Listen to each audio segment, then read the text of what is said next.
Jinnurain TV, সুস্থ সংস্কৃতির বাহক। أما بعد فأعوذ بالله من الشيطان الرجيم. بسم الله الرحمن الرحيم. وأن هذا صراطي مستقيما فاتبعوه ولا تتبعوا السبل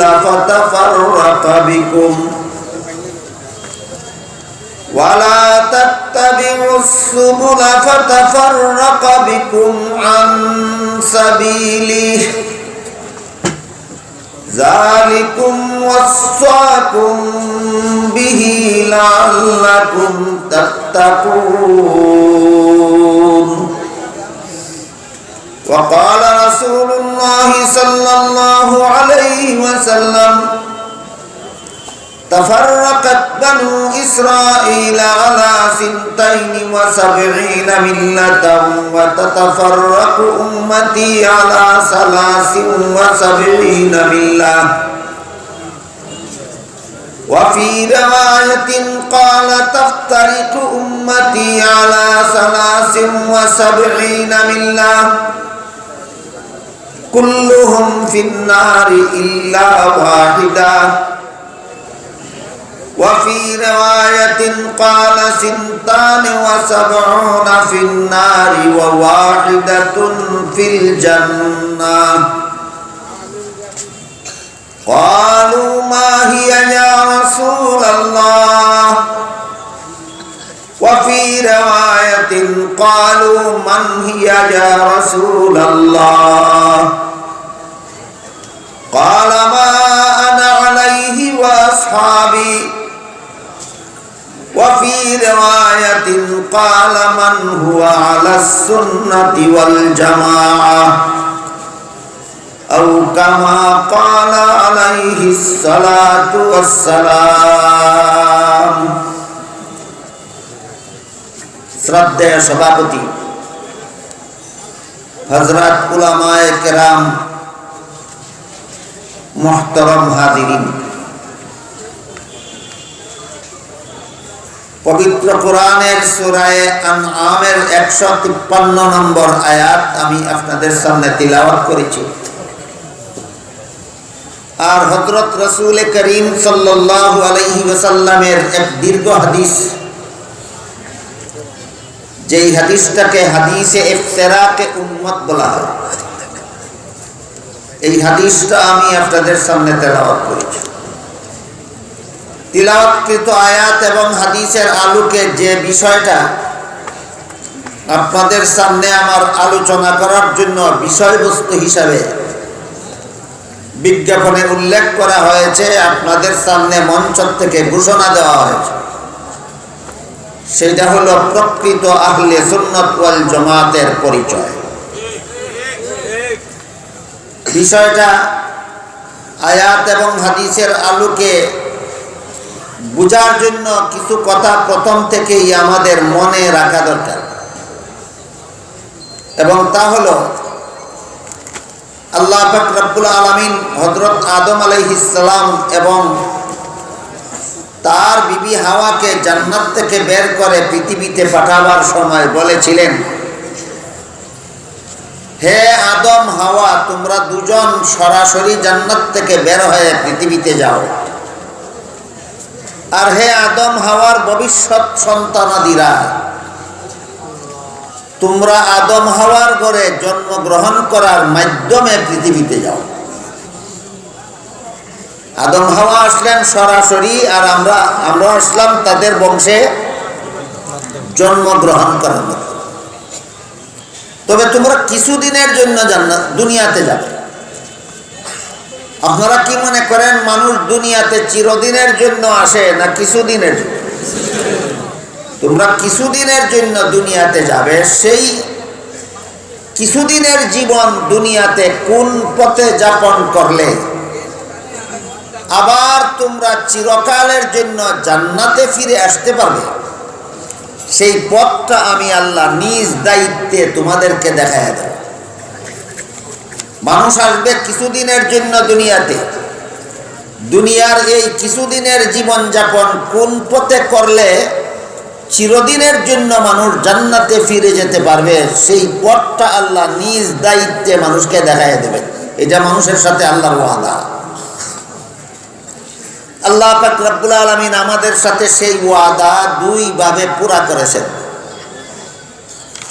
একটা হলো লক্ষাধিক নবী রাসূল পাঠাবার মাধ্যমে, আর একটা হলো শতাধিক আসমানি কিতাব নাজিলের মাধ্যমে। লক্ষাধিক নবী রাসূল পাঠিয়ে এবং শতাধিক আসমানি কিতাব নাজিল করে আল্লাহ দুনিয়ার মানুষকে চিরকালের জন্য জান্নাতে যাওয়ার পথ প্রদর্শন করে দিয়েছেন।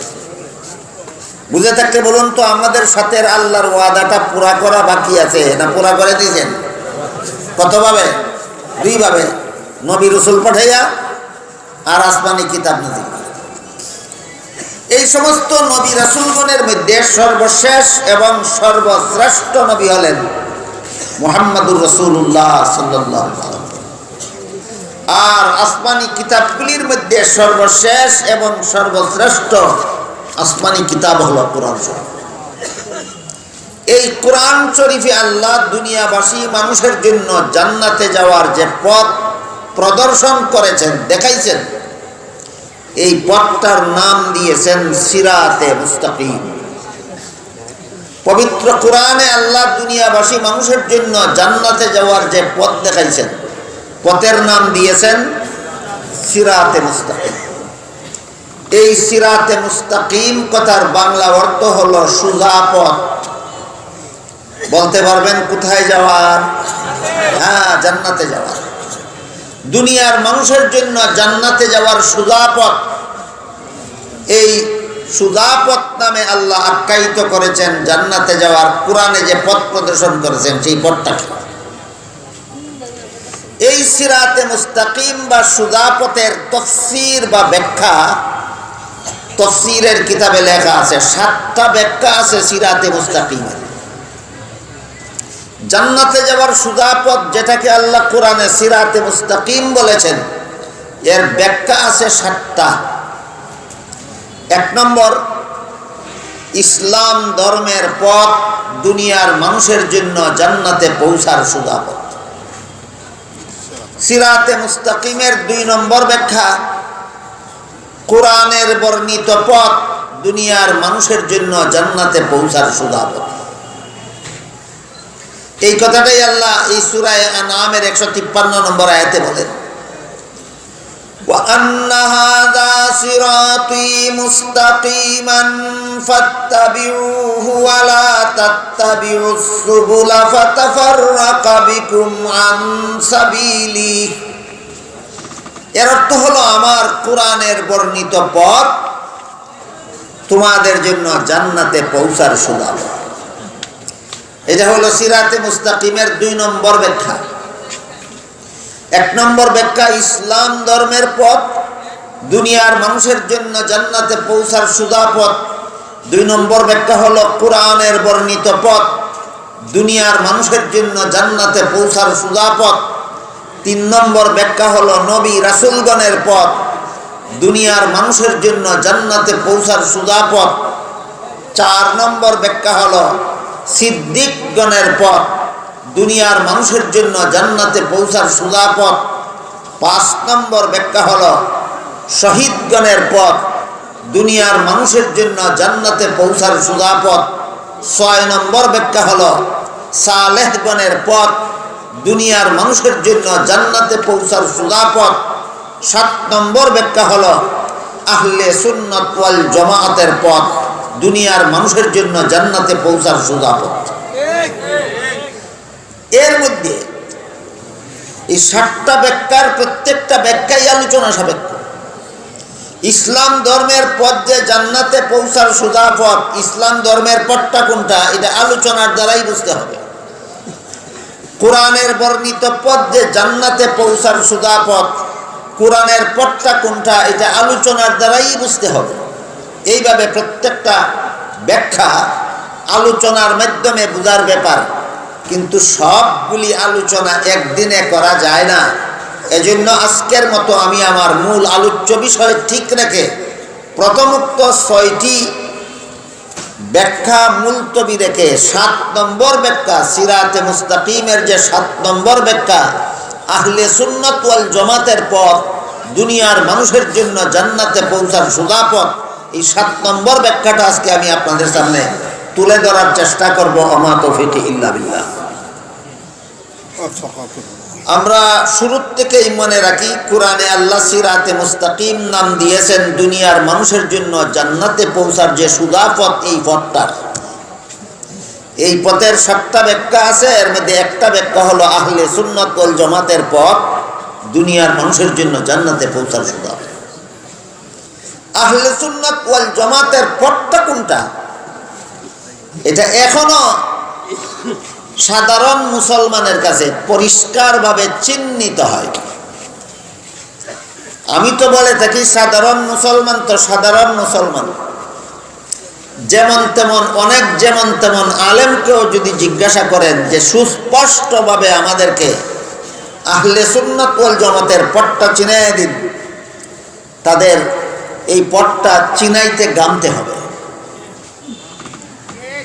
বাংলায় একটা শ্লোক আছে, 6 চরণ কৃষ্ণ বরণ, পেট কাটিলেও হাটে, বাঙ্গালে বাঙ্গাইবে দূরের কথা, পণ্ডিতেরই ফাটে। এখানের ব্যাপারটা হইল, এটা একটা শ্লোক, 6 চরণ কৃষ্ণ বরণ, পেট কাটলেও হাঁটে। এটা হইল ফিফরা। 6 চরণ মানে 6 ফাও, কৃষ্ণবরণ মানে কালো রং। বাঁশের জারের মধ্যে মোটা মোটা কালো রঙের এক রকমের ফিফরা থাকে, এটা ডুলা ফিফরা কয়। পেট কাটতে ভালাইয়া দিলেও হাঁটে, এটার কয় পেট কাটিলেও হাঁটে। এই জিনিসটা কি? বাঙ্গালে বাঙ্গাইব দূরের কথা, পণ্ডিতেরই ফাটে। আহলে সুন্নাত ওয়াল জামাতের পরিচয়টা এইরকম একটা জিনিস যে সাধারণ মুসলমানে পরিষ্কার করে বলবে দূরের কথা, যেমন তেমন আলিমেরই ফাটে।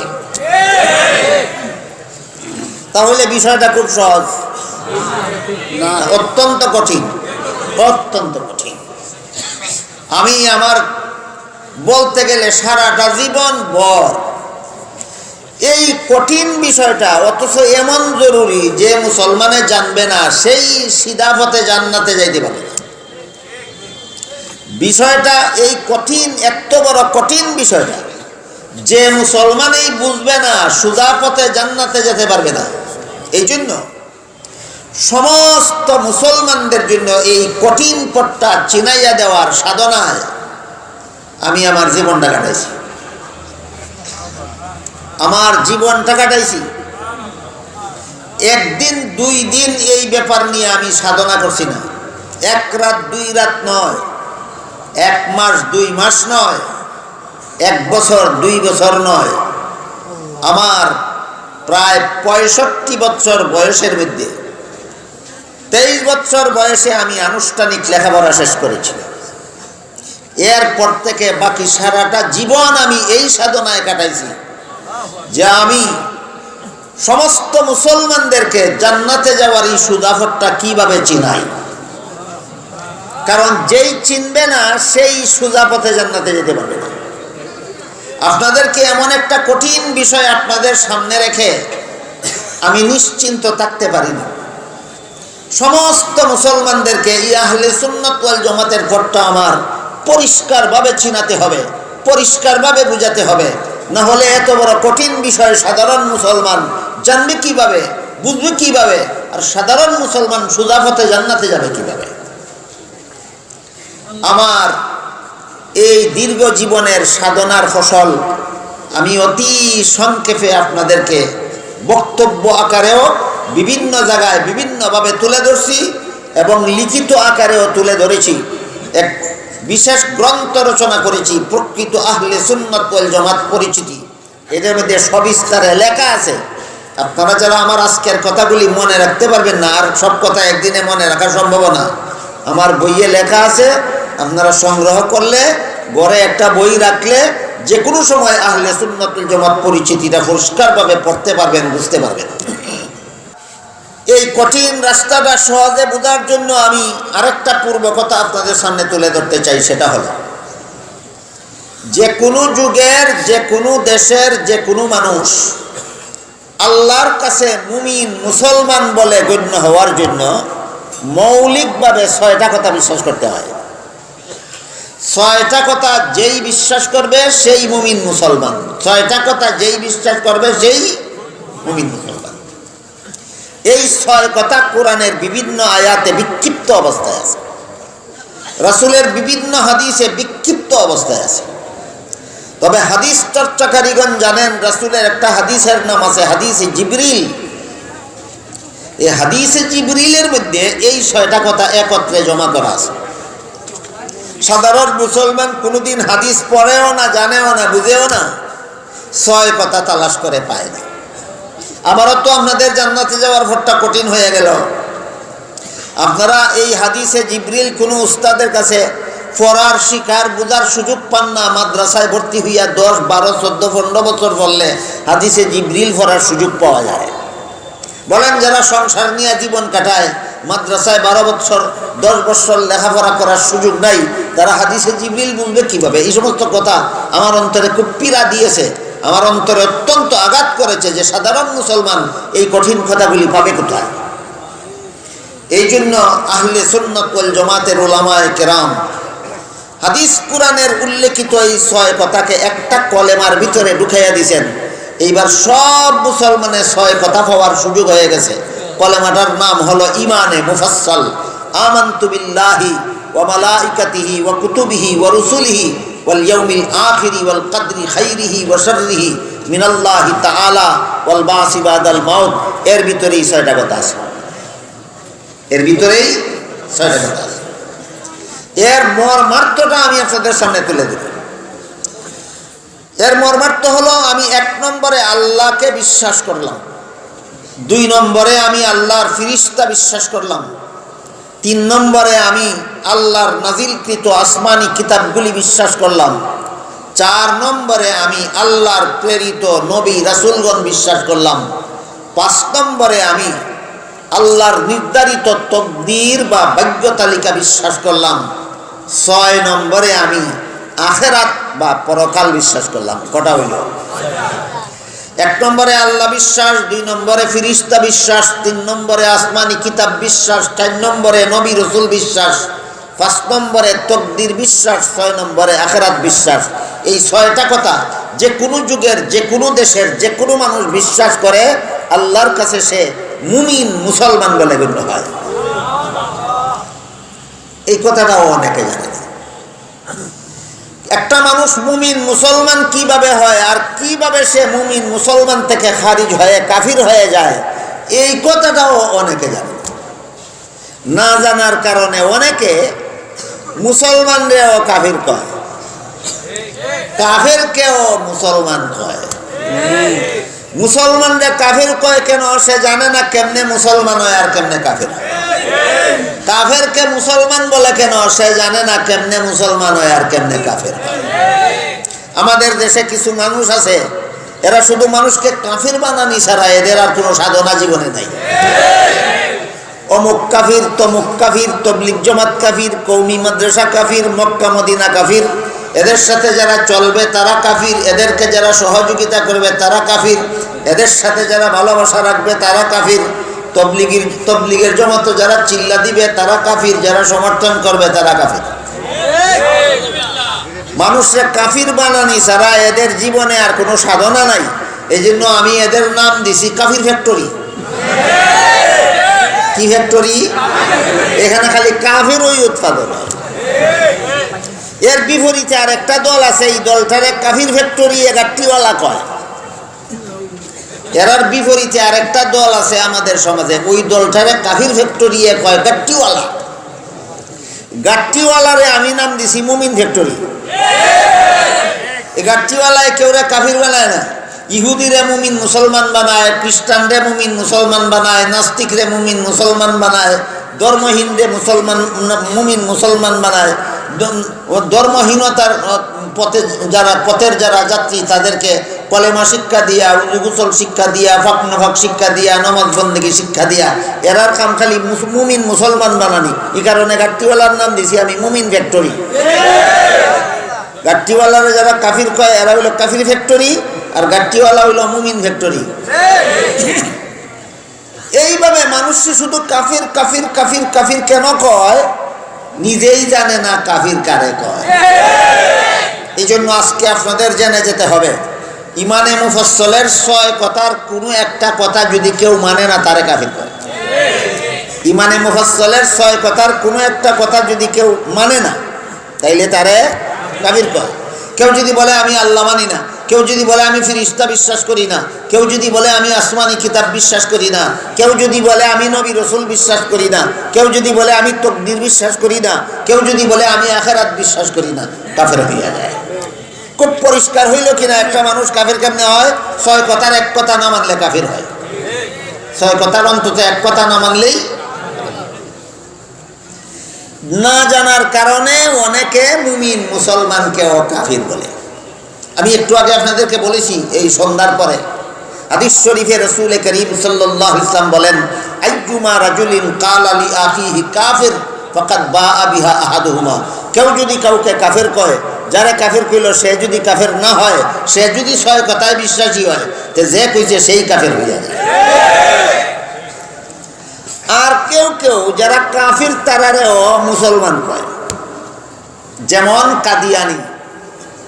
আপনারা কি জানেন কাদিয়ানিরা মুসলমান না কাফের?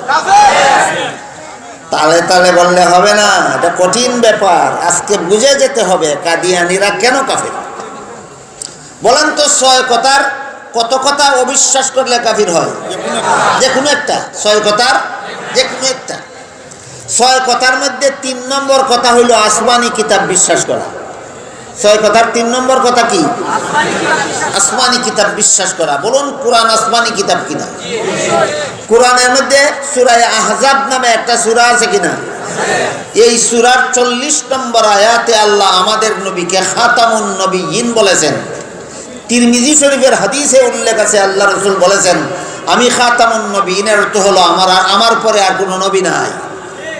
সারমর্ম পবিত্র কোরআনের সূরা আহজাবের 40 নম্বর আয়াতে আল্লাহ ঘোষণা করেছেন আমাদের নবী শেষ নবী। কাদিয়ানিরা মানে না, আমাদের নবীকে শেষ নবী মানে না কাদিয়ানিরা। তাহলে আমাদের নবীকে শেষ নবী না মানার কারণে কি অমান্য হইল? আসমানি কিতাব কুরআন অমান্য হইল। এই জন্য কাদিয়ানিরা কাফের।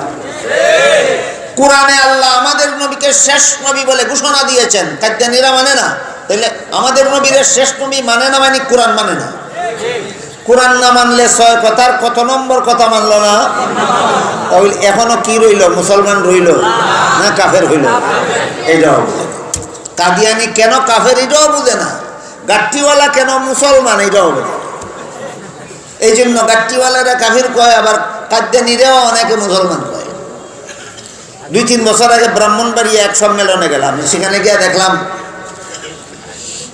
একজন রাজনৈতিক নেতারে তার বক্তব্যের মধ্যে প্রশ্ন করা হয়েছিল, কাদিয়ানিরা কাফের না মুসলমান? তিনি জবাব দিছেন, কাদিয়ানিরা মুমিন না কাফের আল্লাহই ভালো জানে, এই ব্যাপারে আমাদের মন্তব্য করা উচিত নয়। আমার সম্মেলনে আবার তারা লিখিত দিছে, কাদিয়ানিরা কাফের না মুসলমান এই ব্যাপারে আমাদের মন্তব্য করা উচিত নয়, আল্লাহই ভালো জানেন। এই মন্তব্য সম্পর্কে আপনি কি বলেন? আমি বললাম, কাদিয়ানিরা মুসলমান না কাফের এই ব্যাপারে আল্লাহ ভালো জানেন যে কয়, আমি তার ব্যাপারে কই হেও মুসলমান না কাফের আল্লাহ ভালো জানেন। আমি একটা উদাহরণ দিয়ে আপনাদেরকে বলেন, প্রাইমারি স্কুলের কোনো ছাত্র যদি অঙ্ক পরীক্ষা দিতে যায় আর যদি প্রশ্নে উল্লেখ থাকে 10 আর 10 যোগ করলে কত,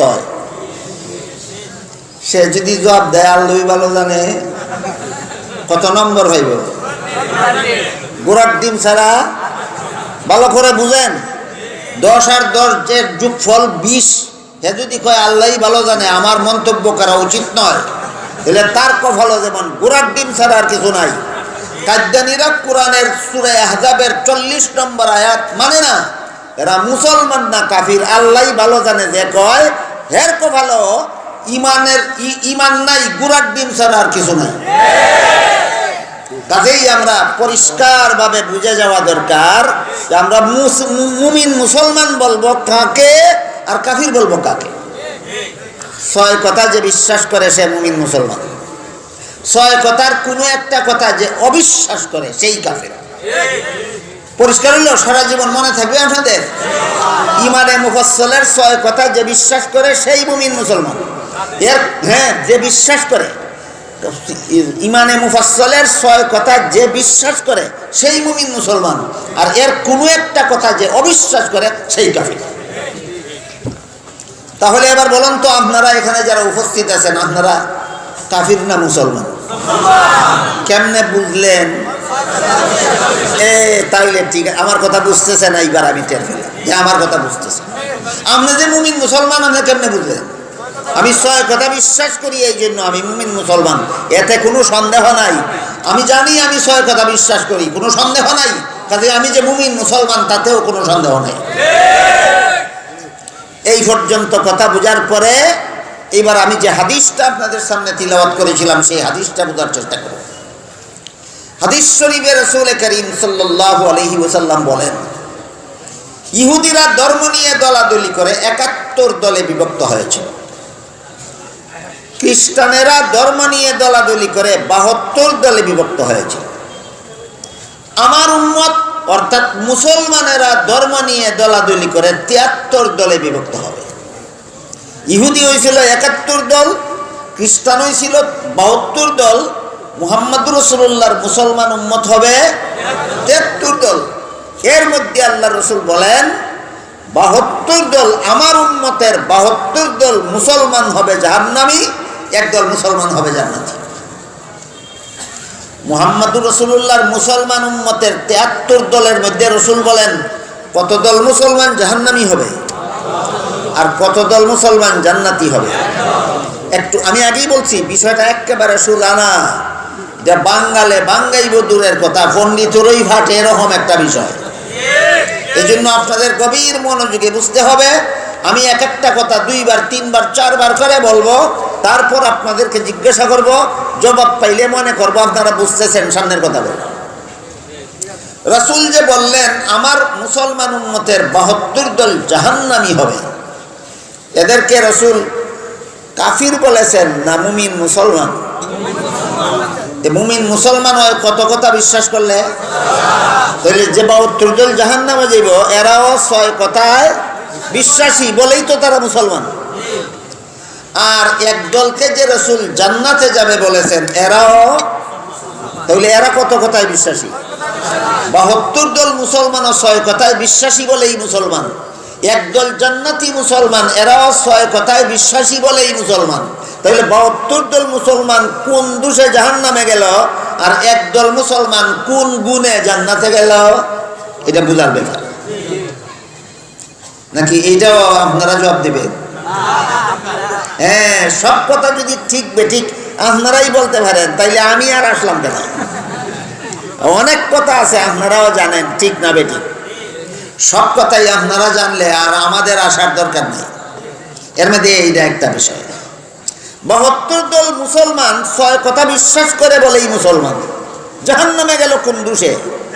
1 দল মুসলমান 6 কথা বিশ্বাস করে বলেই মুসলমান, জান্নাতে গেল কোন গুণে? এটা আপনাদের বলার কথা না, এটা আলেমগণেরই বলার কথা। সমস্ত আলেমগণেরও না, বিজ্ঞ আলেমগণের বলার কথা। আমি আগেই কইছি জনসাধারণ বলতে পারবে দূরের কথা, যেমন তেমন সাধারণ আলেমের পক্ষেও বলা বড় কঠিন। এমন একটা কঠিন বিষয় পরিষ্কারভাবে না জানার কারণে, না বোঝার কারণে আমরা জান্নাতের সুজাফত থেকে অনেক সময় বিচ্যুত হয়ে যাই। অনেক আলেমদের ব্যাপারে আমার একটা ধারণা আছে এই কথা, যা তারা বুঝেন না আমি এই কথা বলি না। অনেক আলেমরা মনে করেন যে এত কঠিন কথা আমি এদেরকে বুঝাইতে পারবো না, এই জন্য বলেন না। আর আমি চিন্তা করছি যে বুঝাইতে পারবো না বলে যদি আমি বসে থাকি তাহলে আপনাদেরকে জাহান্নাম থেকে বাঁচাবে কে? এই জন্য আমি হিম্মত করে আপনাদেরকে এই কঠিন কথাটা কেমনে বুঝাই, এই সাধনায় জীবনটা কাটাইতেছে।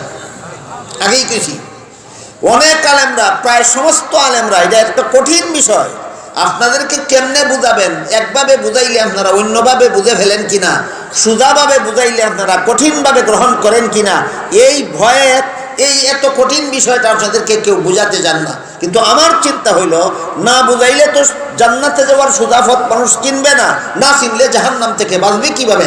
যতই কঠিন হোক, আমার পক্ষে যতই পরিশ্রম হোক, যতই সময় বেশি লাগুক, জনসাধারণ মুসলমানকে জাহান্নাম থেকে বাঁচাইতে হইলে এই কঠিন বিষয়টা বুঝাইতেই হবে। এর মধ্যে এইটা একটা পয়েন্ট, কঠিন পয়েন্ট। 72 দল মুসলমান জাহান্নামে যাবে রাসূল বলেছেন, 6 কথায় অবিশ্বাসী হওয়ার কারণে। বিশ্বাসী হওয়া সত্ত্বেও একদল মুসলমান জান্নাতে যাবে রাসূল বলেছেন, এরাও যদি 6 কথায় বিশ্বাসী হয়ে থাকে। 72 দল মুসলমান জাহান্নামী হবে রাসূল বলেছেন, এরাও যদি 6 কথায় বিশ্বাসী হয়ে থাকে, তাহলে 72 দলের দোষটা কি আর এক দলের গুণটা কি? এই প্রশ্নের জবাব অত্যন্ত কঠিন, অত্যন্ত কঠিন বলেই আমি বলবো না আপনারা জাহান্নামে গেলে আমার কিছু আসে যায় না, না আপনাদেরকে জাহান্নাম থেকে বাঁচানিটাই আলিঙ্গনের দায়িত্ব। দায়িত্ব পালন করতে হলে বলতেই হবে, দায়িত্ব পালন করতে হলে বলতেই হবে। হাদিস শরীফে উল্লেখ আছে, আল্লাহ রাসূল যখন কথাটা বললেন 72 দল মুসলমান উম্মত জাহান্নামে যাবে, একদল মুসলমান উম্মত জান্নাতে যাবে, তখন সাহাবায়ে কেরাম রাসূলের কাছে জানতে চাইলেন এর কারণটা কি। সাহাবায়ে কেরাম যে প্রশ্ন করলেন, প্রশ্নের মর্মই হইল এই কথা যে 72 দল মুসলমান জাহান্নামী হওয়ার দোষটা কি আর একদল মুসলমান জান্নাতি হবে, এদের গুণটা কি? জবাবে রাসূল করিম সাল্লাল্লাহু আলাইহি ওয়াসাল্লাম যে কথাটা বলেছেন, মা আনা আলাইহি ওয়া আসহাবি, এর সারমর্ম হলো 72 দল মুসলমান জাহান্নামী হবে 6 কথা বিশ্বাস করার কারণেই তারা মুসলমান। জাহান্নামী হওয়ার কারণ হইল এরা 6 কথা বিশ্বাস করবে মন গড়া ব্যাখ্যা মতো। আসেনি কোনো দোষ? কি 6 কথার একটা কথা বিশ্বাস করে না? করে। জাহান্নামী কেন? 6 কথা বিশ্বাস করে মন গড়া ব্যাখ্যা মতো। এই দোষে 72 দল মুসলমান হওয়া সত্ত্বেও জাহান্নামে যাবে।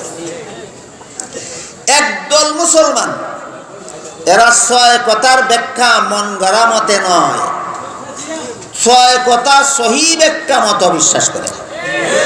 এই সহি ব্যাখ্যা মতো বিশ্বাস করাটা হইল এদের গুণ, যে গুণের কারণে এরা জান্নাতে যাবে। তাহলে এবার প্রশ্ন জাগে কিনা যে 6 কথার সহি ব্যাখ্যা পাওয়া যায় কোথায়? মন গড়া ব্যাখ্যা তো মন গড়াতুল কিতাবে ওই পাওয়া যায় না। মন গড়াতুল কিতাব একটা আছে না, এটা আলেমরার কিতাব না, এটা আপনার কিতাব। হ্যাঁ, মন গড়াতুল কিতাব। মন গড়া কিতাবের নামে মন গড়া যত কথা কয়, এটার নাম ওই মন গড়াতুল কিতাব। মন গড়াতুল কিতাবের একটা মশালা বলবো আপনাদেরকে। হ্যাঁ, মন গড়াতুল কিতাবের একটা মশলা কই শুনেন। আমার বাবাকে সম্মান করার জন্য যদি আমি দাঁড়াইতে পারি, আমার শ্বশুরকে সম্মান করার জন্য যদি আমি দাঁড়াইতে পারি, আমার পীর উস্তাদকে সম্মান করার জন্য যদি আমি দাঁড়াইতে পারি, ঠিকও বলবেন না আপনারা, বেঠিকও বলবেন না। আমি আগেই গেছি, সব কথা আপনারা ঠিক বেঠিক বলতে পারলে আমি আসলাম কেন? এখন ঠিকও বলবেন না, বেঠিকও বলবেন না, মুখে তালা দিয়ে রাখুন। আমি মন গড়াতুল কিতাবের একটা মশালা বলতেছি। মশালাটা হইল, আমার বাবাকে সম্মান করার জন্য যদি আমি দাঁড়াইতে পারি, আমার শ্বশুরকে সম্মান করার জন্য যদি আমি দাঁড়াইতে পারি, আমার পীর উস্তাদকে সম্মান করার জন্য যদি আমি দাঁড়াইতে পারি, আবারও বলছি, ঠিক বেঠিক কিচ্ছু বলবেন না, চুপ থাকবেন। নবীকে সম্মান করার জন্য দাঁড়াতে পারবো না কেন? এটা কোন কিতাবের মশালা? মন গড়াতুল কিতাব, এটার নাম। কোন কিতাব? মন গড়াতুল কিতাব। এই কথা আল্লাহর কিতাবেও নাই, নবীর কিতাবেও নাই। বাবাকে সম্মান করার জন্য দাঁড়াইতে পারলে, শ্বশুরকে সম্মান করার জন্য দাঁড়াইতে পারলে, পীরকে সম্মান করার জন্য দাঁড়াইতে পারলে, উস্তাদকে সম্মান করার জন্য দাঁড়াইতে পারলে, নবীকে সম্মান করার জন্য দাঁড়াতে পারবো না কেন? এমন কথা আল্লাহর কিতাবেও নাই, নবীর কিতাবেও নাই। আছে একটা কিতাব, এটার নাম মন গড়াতুল কিতাব। আসেনি একটা কিতাব, এটার নাম মন গড়াতুল কিতাব। বুঝে থাকতে বলুন, মন গড়া ব্যাখ্যা কোন কিতাবে হওয়া যায়? মন গড়াতুল কিতাব। বুঝছেন? যার মনে যেটা হয়, এটার নাম ওই মন গড়াতুল কিতাব। রাসূলের কিতাবে আমরা পাই, আল্লাহ রাসূল বলেন, মান সাররাহু আন ইয়াতামাসসালা লাহুর রিজালু কিয়ামান ফালইয়াতাবাওয়া মাকাদাহু মিনান নার। যারে দাঁড়াইয়া সম্মান করলে খুশি হয় সে জাহান্নামী। এটা কোন কিতাবে?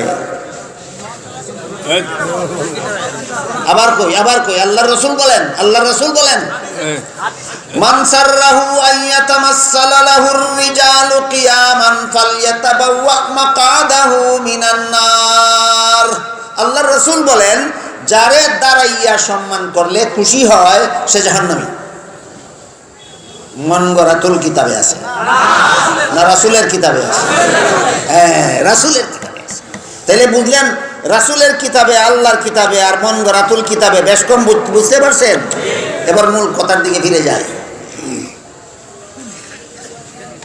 রাসূল করিম সাল্লাল্লাহু আলাইহি ওয়াসাল্লাম যখন বললেন আমার উম্মতের 72 দল মুসলমান জাহান্নামী হবে, একদল মুসলমান জান্নাতি হবে, সাহাবায়ে কেরাম জিজ্ঞাসা করলেন কারণটা কি? 72 দল মুসলমান কোন কারণে জাহান্নামী, একদল মুসলমান কোন কারণে জান্নাতি, আমরা বুঝবো কেমন করে? আল্লাহ রাসূল যে জবাব দিলেন, জবাবের সারমর্ম হলো 72 দল মুসলমান 6 কথা বিশ্বাস করার কারণে আর মন গড়া ব্যাখ্যার কারণে জাহান্নামী। না, এখন খালি ঠিক বললে হবে না, জীবন বর্মনে রাখতে হবে। 72 দল জাহান্নামী, মুসলমান কোন কারণে? 6 কথা বিশ্বাস করার কারণে। জাহান্নামী কেন? মন গড়া ব্যাখ্যার কারণে। একদল মুসলমান জান্নাতি কেন? 6 কথা বিশ্বাস করার কারণে। একদল মুসলমান কেন? 6 কথা বিশ্বাস করার কারণে। জান্নাতি কেন? মন গড়া ব্যাখ্যা মতে নয়, এরা 6 কথা সহি ব্যাখ্যা মতো বিশ্বাস করে। আরেকবার স্মরণ করাইয়া দিই, এই 6 কথা কোরআনে হাদিসে পাওয়া যায়। যে 6 কথা বিশ্বাস করলে একজন মানুষ মুমিন মুসলমান হয়, এই 6 কথা কোথায় পাওয়া যায়? কোরআন হাদিসে পাওয়া যায়। কিন্তু 6 কথার সহি ব্যাখ্যা কোথায় পাওয়া যায়? 6 কথার সহি ব্যাখ্যা 2 ঠিকানায় পাওয়া যায়। স্মরণ রাখুন, 6 কথা পাওয়া যায় কোরআনে আর হাদিসে, আর 6 কথার সহি ব্যাখ্যা পাওয়া যায় মনের কোণায় না 2 ঠিকানায়? একটা ঠিকানার নাম নবীর সুন্নত, আর একটা ঠিকানার নাম সাহাবাগণের জবাব। এই জন্য সাহাবাগণের প্রশ্নের জবাবে রাসূল বলেন, মা আনা আলাইহি ওয়া আসহাবি, আমার সুন্নত আর আমার সাহাবাগণের জামাত এর ব্যাখ্যা মতো যারা 6 কথা বিশ্বাস করবে, এরা সহি ব্যাখ্যা মতো 6 কথা বিশ্বাস করবে, এই জন্য এরা জান্নাতি হবে। বুঝে থাকলে বলুন, 6 কথার সহি ব্যাখ্যা কত ঠিকানায় পাওয়া যায়? একটা ঠিকানার নাম রাসূলের সুন্নত, আর একটা ঠিকানার নাম সাহাবাগণের জামাত। এই 2 ঠিকানা মতো যারা 6 কথার ব্যাখ্যা গ্রহণ করে, এদের নাম আহলে সুন্নাত ওয়াল জামাত। আমরা আহলে সুন্নাত ওয়াল জামাত কি বর্তমানে যারা আকাশ ফাটা চিৎকার দেয় কিনা? এর খবর আসেনি কেমনে আহলে সুন্নাত ওয়াল জামাত? তুমি আল্লাহ বিশ্বাস করো, নবীর সুন্নত এবং সাহাবাগণের জামাতের ব্যাখ্যা মতে করতে হবে।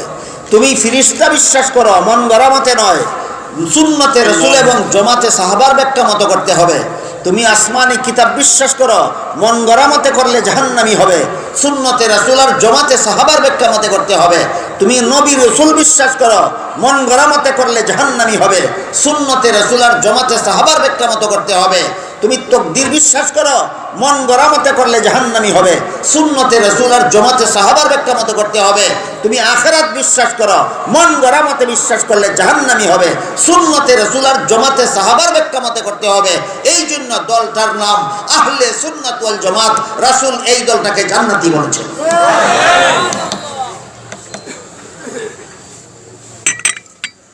আমার এই সারা জীবনের মেহনত কতটুকু কাজে লাগলো না লাগলো একটু পরীক্ষা করব। আমি আপনাদেরকে জিজ্ঞাসা করব, একটা মানুষ মুসলমান হয় কত কথা বিশ্বাস করার মতো? এই 6 কথা পাওয়া যায় কো? কোরআনে আর হাদিসে। জাহান্নামী মুসলমান 72 দল, এরা তো 6 কথা বিশ্বাস করেই। জাহান্নামী হবে কেন?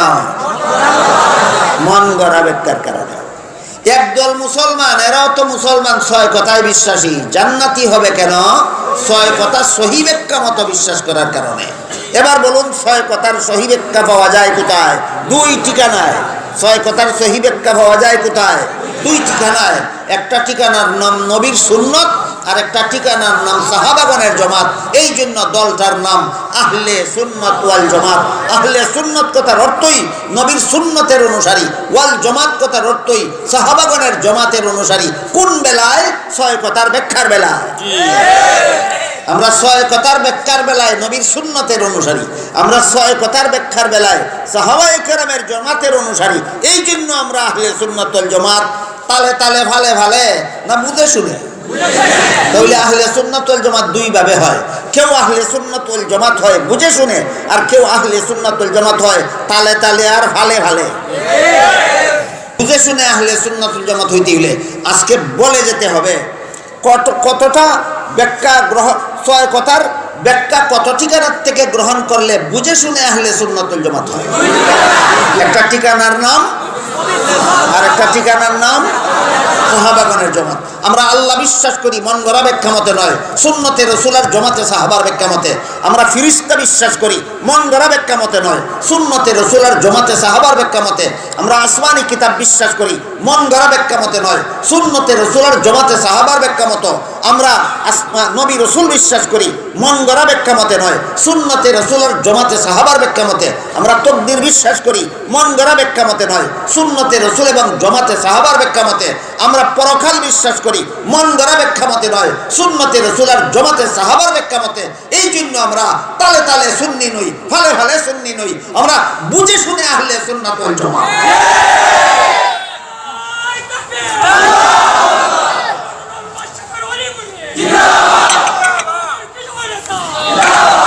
বলুন, এবার বলুন কতটা কথার ব্যাখ্যা, কতটা কথার ব্যাখ্যা আপনারা সুন্নতে রাসূলের জমাতে সাহাবাত থেকে গ্রহণ করবেন? 6টা। এই 6টা কথার ব্যাখ্যা সুন্নতে রাসূলের জমাতে সাহাবার থেকে গ্রহণ করার উদাহরণ যদি দিতে থাকি আমি, রাত পোহায়ে যাবে, আপনাদেরকে বোঝানো শেষ হবে না। এই জন্য আগেই বলছি, সব কথা একদিনে বলা যায় না, সব কথা একদিনে বলা যায় না। আর একদিনে বেশি কথা বলতে চেষ্টা করলে স্মরণ রাখা যায় না। এই জন্য যেমন ভাবে আমি সিরাতে মুস্তাকিমের 7 ব্যাখ্যার মধ্যে শুধু 7 নম্বর ব্যাখ্যার আলোচনা শুরু করেছি, ঠিক তেমনি ভাবে ইমানে মুফাসসালের 6 কথার মধ্যে আজকে শুধু একটা কথা আপনাদেরকে বোঝাবার চেষ্টা করব। নবী রাসূলগণের বিশ্বাস 2 রকমের আছে, একটা মন গড়া মতো নবী রাসূল বিশ্বাস, আর একটা সহিহ ব্যাখ্যা মতো নবী রাসূল বিশ্বাস। তাহলে নবী রাসূলগণ সম্পর্কে কিছু মন গড়া ব্যাখ্যারও আলোচনা হবে, কিছু সহিহ ব্যাখ্যারও আলোচনা হবে। কারণ আমাদের সমাজে তালে তালে আর ফালে ফালে যারা আহলে সুন্নাত ওয়াল জামাত হওয়ার দাবি করে, এরা মন গড়া ব্যাখ্যা মতো নবী রাসূল মানে। যারা তালে তালে ফালে ফালে নিজেদেরকে আহলে সুন্নাত ওয়াল জামাত কয়, এরা সহিহ ব্যাখ্যা মতো নবী রাসূল মানে না মন গড়া ব্যাখ্যা মতো? এই জন্য আমি চাই আপনাদের সামনে, এই সমাজের সর্বস্তরের মুসলমানের সামনে পরিষ্কার হোক মন গড়া মতো নবী মানা কিভাবে হয়, আর সহিহ ব্যাখ্যা মতো নবী মানা কিভাবে হয়। নবী রাসূলগণকে আমরা সহিহ ব্যাখ্যা মতো বিশ্বাস করি। নবী রাসূল সম্পর্কে কিছু ব্যাখ্যা আছে মন গড়া, আর কিছু ব্যাখ্যা আছে সহিহ। এর মধ্যে নবী রাসূল সম্পর্কে একটা সহিহ ব্যাখ্যা হলো, সমস্ত নবী রাসূলগণ আজীবন বেগুনাহ। হযরত আদম আলাইহিস সালাম জীবনে কোনোদিন একটা গুনাহ করেননি, হযরত নূহ আলাইহিস সালাম জীবনে কোনোদিন একটা গুনাহ করেননি, হযরত ইব্রাহিম আলাইহিস সালাম জীবনে কোনোদিন একটা গুনাহ করেননি, হযরত মূসা আলাইহিস সালাম জীবনে কোনোদিন একটা গুনাহ করেননি, হযরত ঈসা আলাইহিস সালাম জীবনে কোনোদিন একটা গুনাহ করেননি, মুহাম্মদুর রাসূলুল্লাহ সাল্লাল্লাহু আলাইহি ওয়াসাল্লাম জীবনে কোনোদিন একটা গুনাহ করেননি। এইভাবে সমস্ত নবী রাসূলগণ ছিলেন আজীবন বেগুনাহ। এটা হলো নবী রাসূলগণ সম্পর্কে একটা সহিহ ব্যাখ্যা। এখন আপনারা যদি কেউ নবী রাসূলগণকে আজীবন বেগুনাহ বিশ্বাস করে থাকেন, তাহলে বলবেন এটা গলত ব্যাখ্যা না সহি ব্যাখ্যা? তাহলে নবী রসুল সম্পর্কে একটা সহি ব্যাখ্যা পাইলাম, সমস্ত নবী রসুলগণ আজীবন বেগুনাহ। এই আহলে সুন্নাত ওয়াল জামাতের এই আকীদাটাকে আহলে সুন্নাত ওয়াল জামাতের পরিভাষায় ইসমতে আম্বিয়া বলা হয়। ইসমতে আম্বিয়া, নবীগণের নিষ্পাপত্বের বিশ্বাস। ইসমতে আম্বিয়া এটা আহলে সুন্নাত ওয়াল জামাতের একটা পরিভাষা। ইসমতে আম্বিয়া কথার অর্থই হইল নবীগণের নিষ্পাপত্ব, নবীগণের নিষ্পাপত্ব।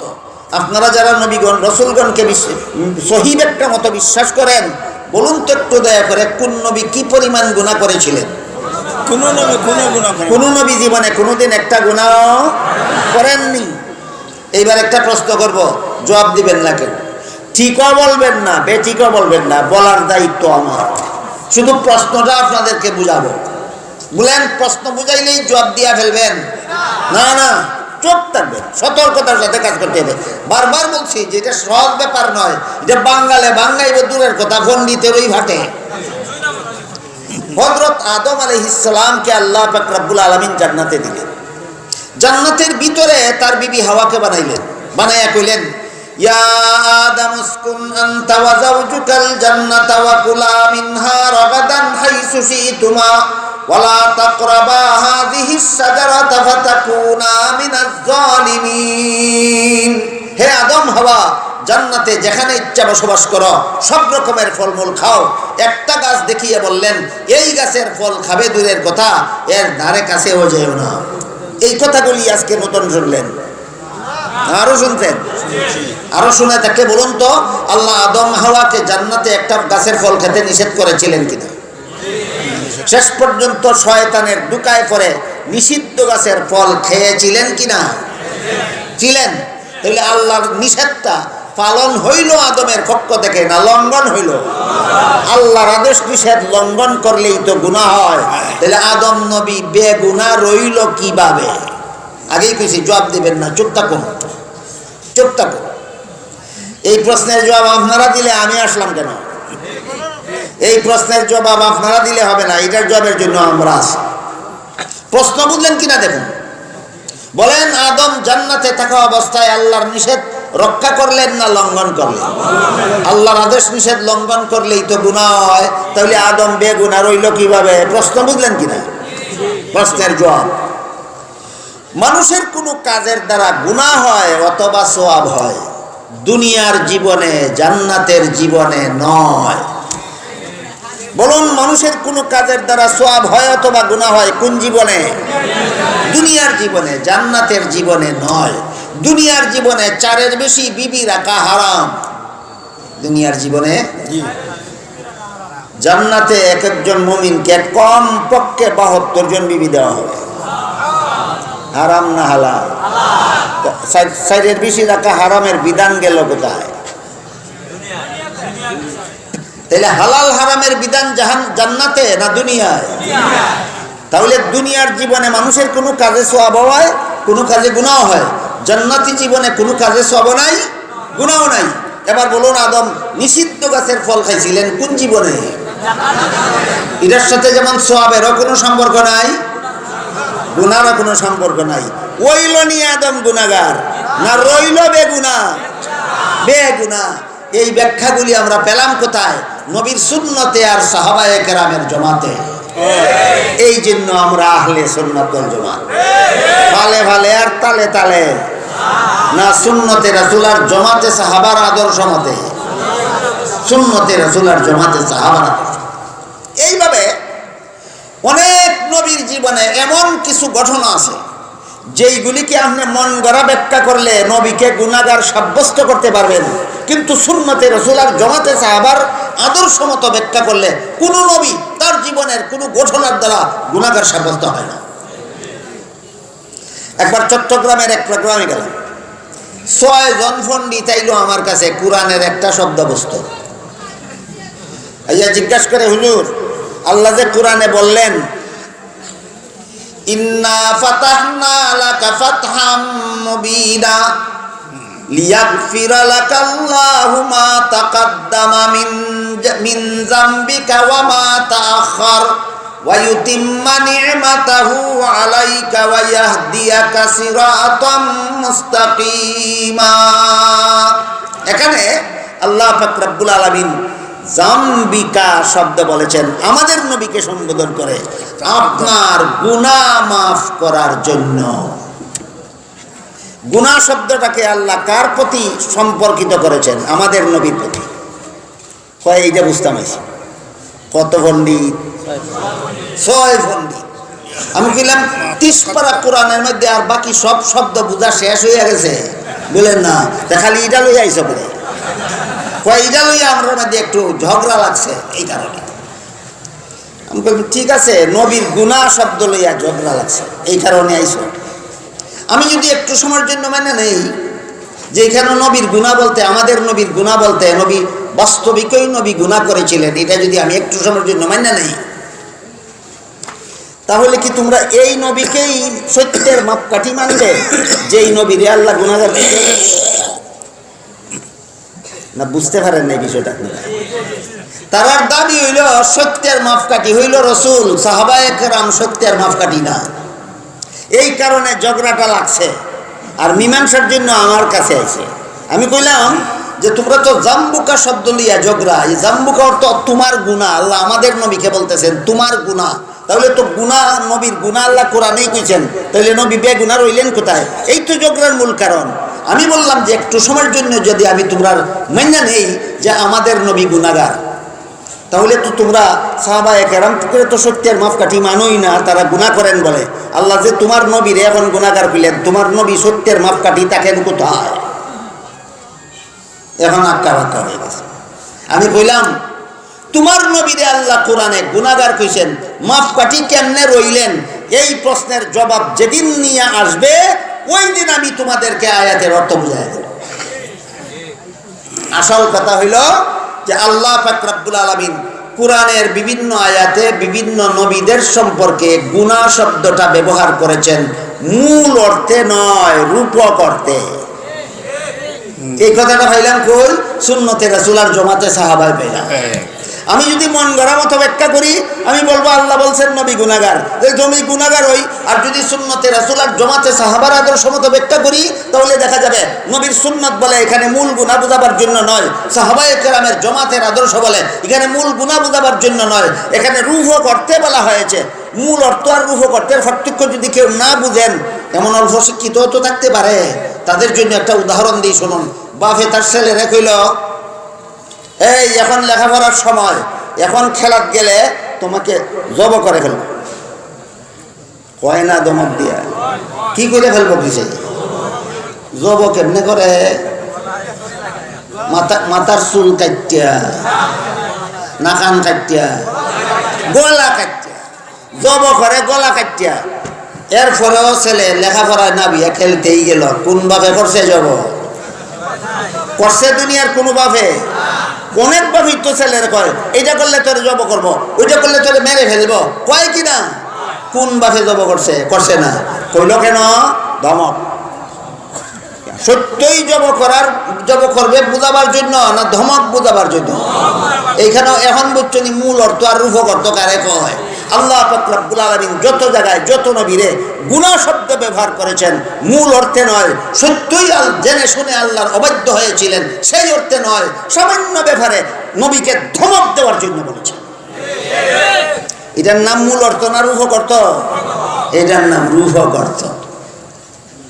কাজেই কোরআনের শব্দকে আমরা মন গড়া বানাতে ব্যাখ্যা করব না।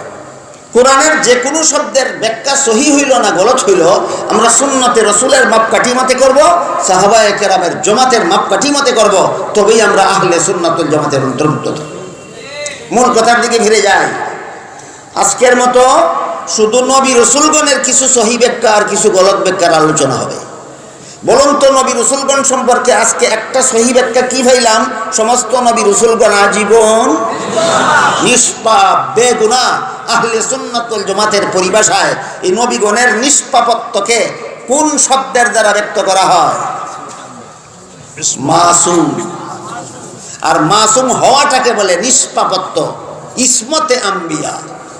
তাহলে নবী রাসূল সম্পর্কে আজকে একটা সহিহ ব্যাখ্যা পাইলাম, সমস্ত নবী রাসূলগণ মাসুম, আজীবন বেগুনাহ।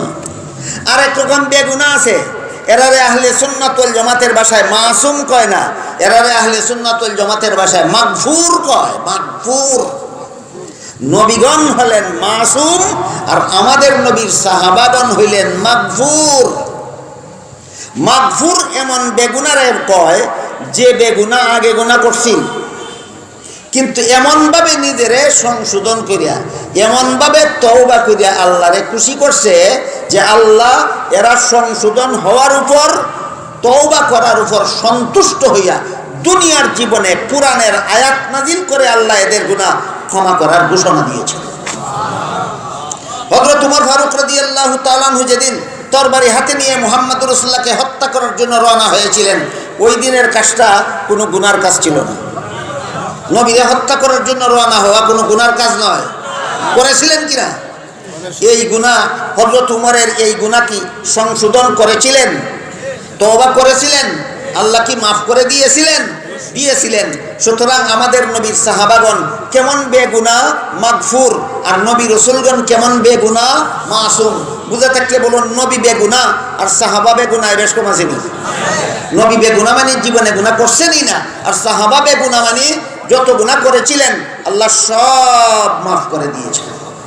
দেখুন তো আল্লাহ কোরআনে কিভাবে বলেন আমাদের নবীর সাহাবাগণ সম্পর্কে, ইন্নাল্লাযীনা ইয়াগুদ্দুনা আসওয়াতাহুম ইনদা রাসূলিল্লাহ উলাইকাল্লাযীনা ইমতাহানাল্লাহু কুলুবাহুম লিত্তাকওয়া লাহুম মাগফিরাতুন ওয়া আজরুন আযীম।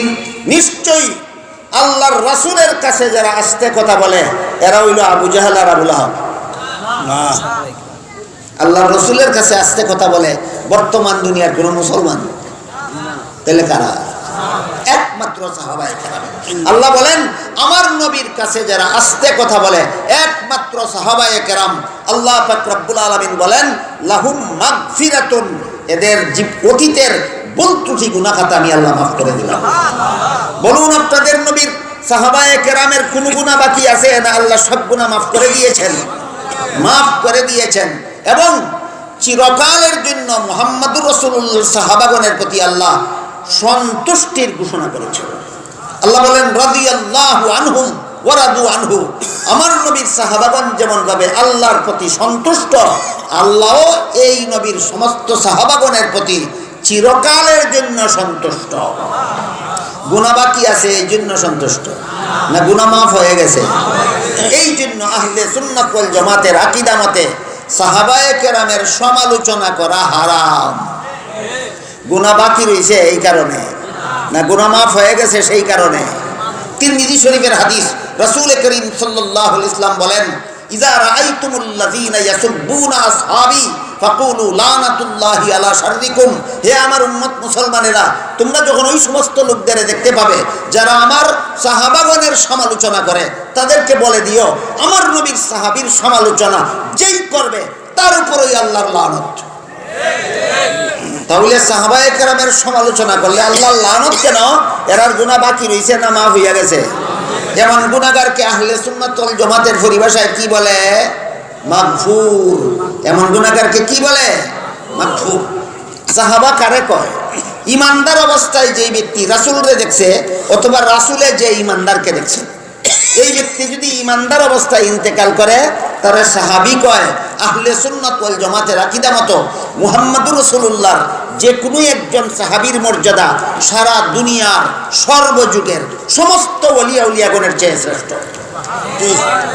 মুহাম্মদুর রাসূলুল্লাহর যে কোনো সাহাবীর মর্যাদা সারা দুনিয়ার সর্বযুগের সমস্ত ওলিয়া উলিয়াগণের চেয়ে মুহাম্মদুর রাসূলুল্লাহর যে কোনো একজন সাহাবীর মর্যাদা শ্রেষ্ঠ। বিষয়টা বুঝাইয়া কোনো কবি বড় চমৎকার কবিতা লিখেছেন। তিনি বলেন দুরফেশানি নে তেরি কতরোं को दरिया कर दिया, दुरफेशानी ने तेरी कतरों को दरिया कर दिया, दिल को रोशन कर दिया, आंखों को बीना कर दिया, खुद न तेजू राह पर गैरों के हादी बन गए, क्या नजर धरती जिसने मुर्दों को मसीहा कर दिया। উর্দু ফার্সি মিশ্রিত এই কবিতায় কবি যেই কথাটা বলেছেন তার সারমর্ম হলো মুহাম্মদুর রাসূলুল্লাহর এক নজর এক মুহূর্তের দৃষ্টি যেই মুমিনে ফাইলে সারা দুনিয়ার সমস্ত অলিয়া উলিয়াগণের চেয়ে শ্রেষ্ঠ মর্যাদার অধিকারী হইয়া যায়। যে দেখলে এত বড় মর্যাদা অন্য লোকের হয়, তোমরা কি মনে করো স্বয়ং তার মর্যাদা কত? এই জন্য আহলে সুন্নাত ওয়াল জামাতের একটা আকীদা হলো আল্লাহ আমাদের নবী মুহাম্মদুর রাসূলুল্লাহ সাল্লাল্লাহু আলাইহি ওয়াসাল্লামকে সৃষ্টির শ্রেষ্ঠ মর্যাদা দান করেছেন। সারা জীবনেও নবীর মর্যাদা কোরআন হাদিসের বিবরণ মতো কইয়া শেষ করা যেত না। এই জন্য আপনাদের জন্য একেবারে সবথেকে সহজ ব্যবস্থা, আপনাদের নবীর মর্যাদা দুই শব্দে শেষ, সৃষ্টির শ্রেষ্ঠ। সারা জীবনে কইতে থাকেন, দেখি কি পরিমাণ কইতে পারে। আপনাদের নবীর মর্যাদা কত শব্দের দ্বারা সংক্ষেপে সমাপ্ত? শব্দ দুইটা কি? সৃষ্টির শ্রেষ্ঠ। কিসের দিকে যাই আবার? নবী রাসূল সম্পর্কে একটা সহিহ ব্যাখ্যা পেলাম, সমস্ত নবী রাসূলগণ আজীবন। দুই নম্বর হাদিস শরীফে রাসূল করিম সাল্লাল্লাহু আলাইহি ওয়াসাল্লাম বলেন, আল আম্বিয়াউ আহইয়াউন ফি কুবুরিহিম ওয়া ফি riwayatin ক্বালা ইউসাল্লুন। নবী রাসূলগণ দাফন করা মাত্রই জীবিত। নবী রাসূলগণকে দাফন করা মাত্রই জীবিত। সমস্ত নবী রাসূলগণ আপন আপন রওজা শরীফে জীবিত থাকেন, জীবিত থাকেন, জীবিত থাকেন। মুহাম্মদুর রাসূলুল্লাহ বলে গেছেন, সুতরাং যে বিশ্বাস করবে নবী রওজা শরীফের ভিতরে মুর্দা আছেন, সে আহলে সুন্নাত ওয়াল জামাত নয়। সে নবী বিশ্বাস করে মন গড়া ব্যাখ্যা মতো, নবীর সুন্নতের ব্যাখ্যা মতো নবী বিশ্বাস করে না। আমাদের বর্তমান সমাজে যত বাতিল দল আছে, এর মধ্যে একটা বাতিল দলের নাম লামাযহাবী। আমি সন্ধ্যার পরে বলেছিলাম আপনাদেরকে, এই লামাযহাবীরা যত রকমের ভ্রান্ত মতবাদ পোষণ করে, ইনশাআল্লাহ আগামীকাল আমি আপনাদেরকে কিছুটা বলার চেষ্টা করব। লামাযহাবীদের কোন কোন আকীদায় গন্ডগোল আছে, লামাযহাবীদের আল্লাহ বিশ্বাসে গন্ডগোল, লামাযহাবীদের রাসূল বিশ্বাসে গন্ডগোল, লামাযহাবীদের কলেমা বিশ্বাসে গন্ডগোল, লামাযহাবীদের রওজা শরীফ বিশ্বাসে গন্ডগোল, লামাযহাবীর বহু বিশ্বাসে গন্ডগোল। এগুলি আপনাদের না জানার কারণে ফাঁকে ফাঁকে ফাঁকে ফাঁকে এক দুজন মুসলমান লামাযহাবী হইয়া যায়। জানার কারণে না, না জানার কারণে। সুজাফতে বেসতে যাওয়ার স্বার্থে সব বাতিল চিনতে হবে, সব বাতিলকে লাথি মেরে, 72টা বাতিলকে লাথি মেরে একটা আহলে সুন্নাত ওয়াল জামাতের পথ অনুসরণে সুজাফতে জান্নাতে যেতে হবে। এই লামাযহাবীরা কয় নবী রওজা শরীফে মুর্দা আছে। বুঝা থাকতে বলুন, নবী মুর্দা আছেন, এটা সহিহ ব্যাখ্যা মতো নবী বিশ্বাস না মন গড়া ব্যাখ্যা মতো? নবী রওজা শরীফে জিন্দা আছেন, এটা মন গড়া ব্যাখ্যা মতো নবী বিশ্বাস না সহিহ ব্যাখ্যা মতো? এই পর্যন্ত নবী রাসূল সম্পর্কে দুইটা সহিহ ব্যাখ্যার উদাহরণ পেলাম। এক নম্বর আজীবন বেগুনাহ, দুই নম্বর কিয়ামত পর্যন্ত রওজা শরীফে জিন্দা। রওজা শরীফে কিয়ামত পর্যন্ত নবী রাসূলগণ কি অবস্থায় আছেন? জিন্দা। হাদিস শরীফে আল্লাহ রাসূল বলেছেন, আল আম্বিয়াউ আহইয়াউন ফি কুবুরিহিম। সমস্ত নবী রাসূলগণ আপন আপন রওজা শরীফের ভিতরে জিন্দা, জিন্দা, জিন্দা। নবী বলেন জিন্দা। যে বলবে মুর্দা, সে মন গড়া ব্যাখ্যা মতো নবী মানে, সে জান্নাতে যাওয়ার সোজা পথে নাই, সে জাহান্নামে যাওয়ার বাঁকা পথে চলে গেছে। এই পর্যন্ত নবী রাসূল সম্পর্কে কটা সহিহ ব্যাখ্যা পাইলেন? দুইটা। আরেকটা পেতাম নি 3 নম্বর। নবী রাসূল সম্পর্কে 3 নম্বর সহিহ ব্যাখ্যা হলো আল্লাহ রাসূল বলেন, আহইয়াউন ফি কুবুরিহিম, ফি কুবুরিহিম, ফি কুবুরিহিম। নবী জিন্দা হইয়া যার যার রওজা শরীফের ভিতরে থাকেন, ভিতরে থাকেন, ভিতরে থাকেন। যে কয় বের হয়ে আসেন, সে নবী মানে মন গড়া ব্যাখ্যা। কেউ কেউ বলে কিনা নবী আমাদের অনুষ্ঠানে আসেন, আমাদের মিছিলে আসেন, আমাদের মাহফিলে আসেন। নবী বলেন ভিতরে থাকেন, সে বলে বের হয়ে আসেন। নবী বলেন ভিতরে থাকেন, সে বলে বের হয়ে আসেন। বলেন নবী বিশ্বাস করলো কোন ব্যাখ্যা মতো? তার দলিল মন গড়াতুল কিতাব। তার দলিল কোন কিতাব? মন গড়াতুল কিতাবের কয়েকটা দলিল আপনাদেরকে শোনাইব। ওহো, সময় সময় অনেক লম্বা হয়ে গেছে। মনগড়াতুল কিতাবের একটা দলিল, মনগড়াতুল কিতাবের একটা দলিল, টেলিভিশনের বক্তা যদি সারা দুনিয়ার যেখানে সেখানে সমস্ত মানুষের ঘরে ঘরে যেতে পারে, নবী কেন আমাদের ঘরে ঘরে আসতে পারবেন না? মনগড়াতুল কিতাবের 2 নম্বর দলিল, আজরাইল যদি যেখানে মানুষের মরণ হয় সেখানে যেতে পারে, নবী কেন মানুষের ঘরে ঘরে আসতে পারবেন না? মনগড়াতুল কিতাবের 3 নম্বর দলিল, মুনকার নাকির ফেরেশতা যদি সওয়াল জবাব করার জন্য কবরে কবরে যেতে পারেন, নবী কেন আসতে পারবেন না? মনগড়াতুল কিতাবের 4 নম্বর দলিল, আসমানের চন্দ্র সূর্য যদি সারা পৃথিবীর প্রদক্ষিণ করতে পারে, নবী কেন পারবেন না? মনগড়াতুল কিতাবের 5 নম্বর দলিল, শয়তান যদি মানুষকে গুনাহ করাইবার জন্য সারা দুনিয়াতে ঘোরাফেরা করতে পারে, নবী কেন পারবেন না? মনগড়াতুল কিতাবের 5 দলিল কোন কিতাবে? সবগুলি দলিল মনে থাকুনি। 1 নম্বর, টেলিভিশনের বক্তা যদি যাইতে পারে, নবী কেন পারবেন না? 2 নম্বর, আজরাইল যদি যাইতে পারে, নবী কেন পারবেন না? 3 নম্বর, মুনকার নাকির যদি যাইতে পারে, নবী কেন পারবেন না? 4 নম্বর, চন্দ্র সূর্য যদি যাইতে পারে, নবী কেন পারবেন না? 5 নম্বর, শয়তান যদি যাইতে পারে, নবী কেন পারবেন না? কটা দলিল? কোন কিতাবে? মনগড়াতুল কিতাব। এবার নবীর কিতাবের একটা দলিল আমি কই। এই 5টা দলিল কোন কিতাবের? এবার কোন কিতাবের? এবার নবীর কিতাব। নবীর কিতাবে দলিল লেখা আছে, আল আম্বিয়াউ আহইয়াউন ফি কুবুরিহিম ফি কুবুরিহিম ফি কুবুরিহিম। নবী জিন্দা হইয়া রওজা শরীফের ভিতরে থাকেন, রওজা শরীফের ভিতরে থাকেন, রওজা শরীফের ভিতরে থাকেন। আজরাইলকে আল্লাহ ডিউটি দিয়েছেন, যেখানে মানুষ মরতে হবে সেখানে তোমার যাইতে হবে। মুনকার নাকিরকে আল্লাহ ডিউটি দিয়েছেন, যেখানে মুর্দা দাফন হবে সেখানে তোমার যাইতে হবে। চন্দ্র সূর্যকে আল্লাহ ডিউটি দিয়েছেন, যেখানে দিন হবে রাত হবে সেখানে তোমাদের যাইতে হবে। মুহাম্মদুর রাসূলুল্লাহকে, নবী রাসূলগণকে ইন্তেকালের পর কোনো ডিউটি নাই, রওজা শরীফে থেকে থেকে আমার মারিফতের মোতাবেক করতে থাকো।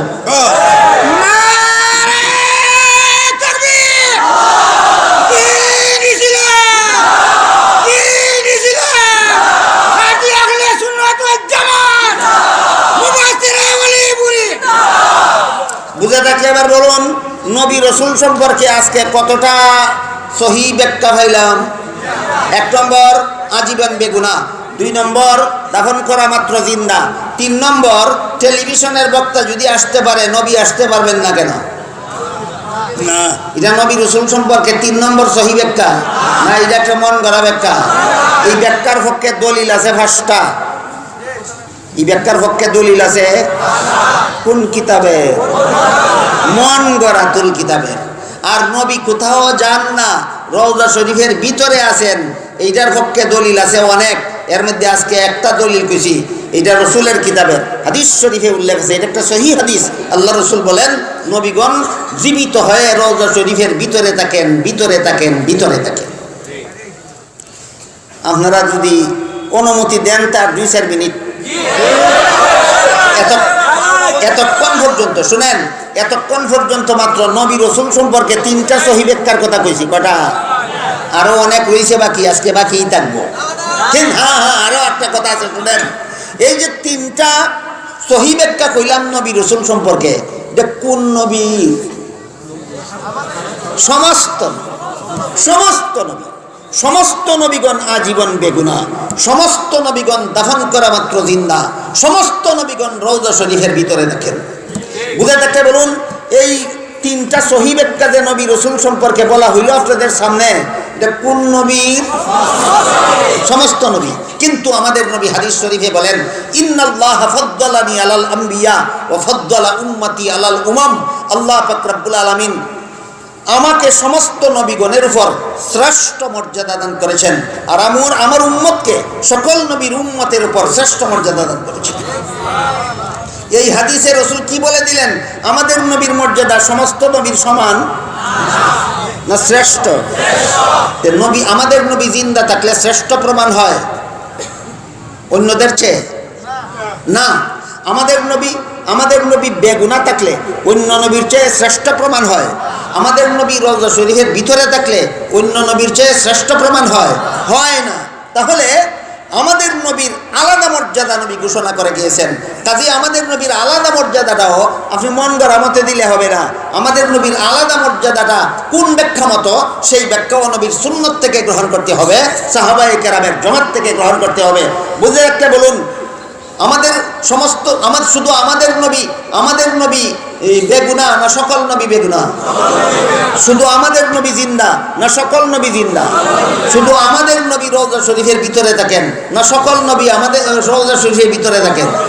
তাহলে আমাদের নবীর মর্যাদা কি সকল নবীর সমপর্যায়ের না ঊর্ধ্বে? ঊর্ধ্বেটা কোনটা? ঊর্ধ্বেটা কোনটা?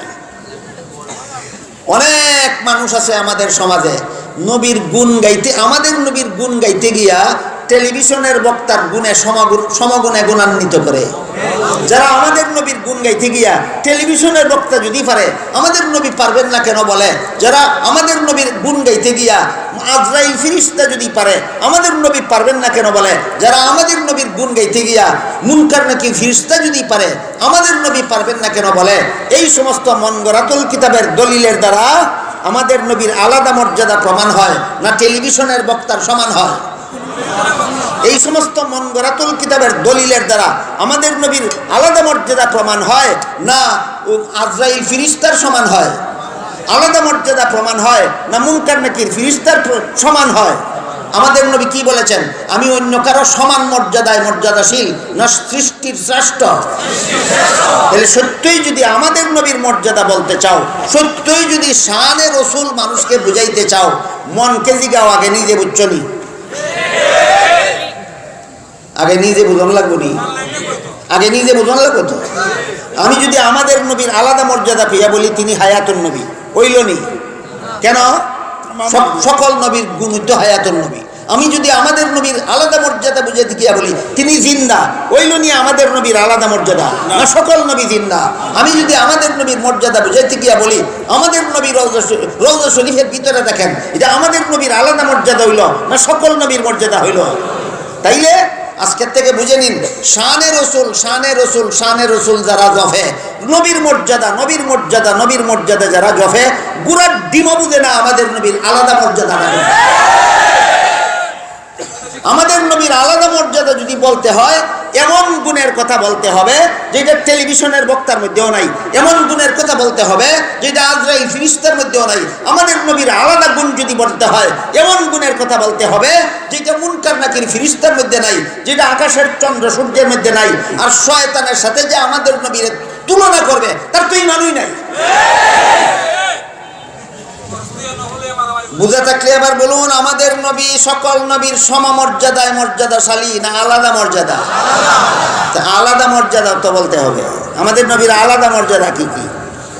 আমি যদি ফজর পর্যন্ত বলতে থাকি আল্লাহ আমাদের নবীকে আলাদা কি কি মর্যাদা দিলেন, রাত পোহায়ে যাবে, শেষ হবে না। মন গড়াতুল কিতাব লাগবে না, আল্লাহর কিতাব আর রাসূলের কিতাব যথেষ্ট। আমাদের নবীর আলাদা মর্যাদার জন্য আল্লাহর কিতাব যথেষ্ট, আমাদের নবীর আলাদা মর্যাদার জন্য রাসূলের কিতাব যথেষ্ট। আল্লাহর কিতাবের নাম কুরআন, রাসূলের কিতাবের নাম হাদিস। এই দুই কিতাবের নাম মনে থাকবে কিনা বলুন? বলুন, আল্লাহর কিতাবের নাম কি আর রাসূলের কিতাবের নাম কি?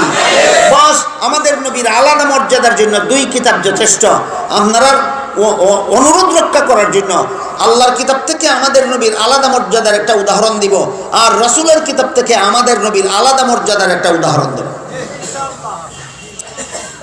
আল্লাহ পাক রব্বুল আলামিন পবিত্র কোরআনের এক আয়াতে বলেন, হযরত আদম আলাইহিস সালাম থেকে নিয়ে ঈসা আলাইহিস সালাম পর্যন্ত সমস্ত নবী রাসূলগণকে আমি দুনিয়াতে পাঠাবার সময় একটা ওয়াদা নিয়ে পাঠাইছি। কি ওয়াদা?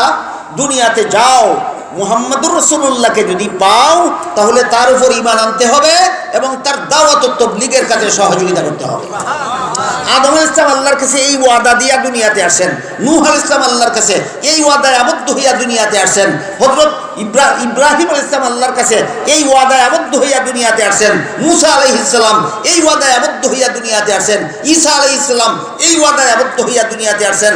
সমস্ত নবী রাসূলগণ আল্লাহর সাথে ওয়াদায় আবদ্ধ হইয়া দুনিয়াতে আসেন। যদি দুনিয়াতে গিয়ে মুহাম্মদ রাসূলুল্লাহকে পাই, আমরা তার উপরে ঈমান আনবো এবং তার দাওয়াত ও তাবলীগের কাজে সহযোগিতা করব। পাইছিলেন নি কেউ? তাহলে যদি পাও তাহলে ঈমান আনতে হবে। আল্লাহ যে শর্ত লাগাইয়া দিলেন, পাইতেন না যে আল্লাহর জানা ছিল না, জেনে শুনে এমন একটা অবাস্তব ওয়াদা নিলেন কেন? আল্লাহ তো জানেন ওই পাইবেন না, তাহলে যদি পাও ঈমান আনতে হবে বলেন কেন? প্রশ্ন বুঝলেন কিনা? প্রশ্নের জবাবে মুফাসসিরিনে কেরাম লিখেছেন যে পাইবে এবং ঈমান আনবে ঘটনা এটা না, পাইবেন না যে আল্লাহর জানা আছে, তবুও ঈমান আনার শর্ত দিয়া পাঠাইলেন। এই জন্য যে সমস্ত নবী রসুলগণ যার যার উম্মতের নবী, আর এই ওয়াদার মাধ্যমে আল্লাহ আমাদের নবীকে সমস্ত নবীগণেরও নবী বানাইয়া দিয়েছেন, এবং সমস্ত নবীগণকে আল্লাহ পাক রব্বুল আলামিন আমাদের নবীর উম্মত বানাইয়া দিয়েছেন। এই মর্যাদা একমাত্র আমাদের নবী ছাড়া আর কোন নবীকে আল্লাহ দান করেননি। এইটা হলো আমাদের নবীর আলাদা মর্যাদা সমূহের একটা মর্যাদা। আল্লাহ কুরআনের ভাষায় বলেছেন, লাতুমিনুন্না বিহি ওয়া লা তানসুরুন্না। অন্যান্য নবী কোন কোন নবীর নবী? না যার যার উম্মতের নবী। আমাদের নবী নিজের উম্মতেরও নবী, সমস্ত নবীগণেরও নবী। বলেন এইবার এই মর্যাদাটা কি অন্য নবীর আছে না একমাত্র আমাদের নবী? এই রকম মর্যাদার জন্য মন গড়াতুল কিতাবের দরকার আছে না আল্লাহর কিতাব, নবীর কিতাব যথেষ্ট? তাহলে আল্লাহর কিতাবে আমাদের নবীর আলাদা মর্যাদা কোনটা কোনটা আছে যদি না শিক্ষাটা হোক, নবীর কিতাবে আমাদের নবীর আলাদা মর্যাদা কোনটা কোনটা আছে যদি না শিক্ষাটা হোক, এই সাবজেক্টটা বাদ দিয়া বক্তৃতা করলেই তো হয়। নাগালে না ফওয়াজ অঙ্গখানা চুলকাতে যাও কেন? আমাদের নবীর আলাদা মর্যাদা কোরআনের কোন আয়াতে আল্লাহ কোন মর্যাদা দিলেন? আমাদের নবীকে রসুলের হাদিসে আলাদা কোন মর্যাদাটা কোথায় দেওয়া হইল? যদি না জানো এই সাবজেক্ট বাদ দিয়া বক্তৃতা করো, লাগাল ফাও না জায়গা খাদ যাও কেন? বুঝে থাকলে এবার বলুন, অন্যান্য সকল নবীর উপর আমাদের নবীকে আল্লাহ যত মর্যাদা দিয়েছেন, এর মধ্যে একটা মর্যাদা কি? অন্যান্য নবীগণ শুধু যার যার উম্মতের নবী, আর আমাদের নবী সমস্ত নবীগণের নবী। এই মর্যাদা আর কোন নবীর নাই, একমাত্র আল্লাহ আমাদের নবীকে দান করেছেন। আল্লাহর কিতাব থেকে একটা উদাহরণ দিলাম, আমাদের নবীর আলাদা মর্যাদা। নবীর হাদিস থেকে একটা উদাহরণই দিই আজকে, একটাই। আল্লাহ পাক রব্বুল আলামিন কোরআনের বিভিন্ন আয়াতে বলেছেন, হযরত নূহ আলাইহিস সালাম দুনিয়াবাসী মানুষকে দাওয়াত ও তাবলীগের কাজ, আল্লাহর পথে দাওয়াত দিয়েছিলেন, আল্লাহর কথার তাবলীগ করেছিলেন 950 বছর। নূহ আলাইহিস সালাম নিজের জাতিকে কতদিন দাওয়াত দিলেন? দাওয়াত গ্রহণ করলো মাত্র 40 জন। কতদিনের দাওয়াতে কতজন? 40 জন। এবার বলতে পারেন আপনাদের নবী দুনিয়াবাসী মানুষকে আল্লাহর পথে দাওয়াত দিছিলেন কয়শো বছর? মাত্র 23 বছর। ঈমান আনছে কজন? 100 লাখ তো নবীর যুগেও,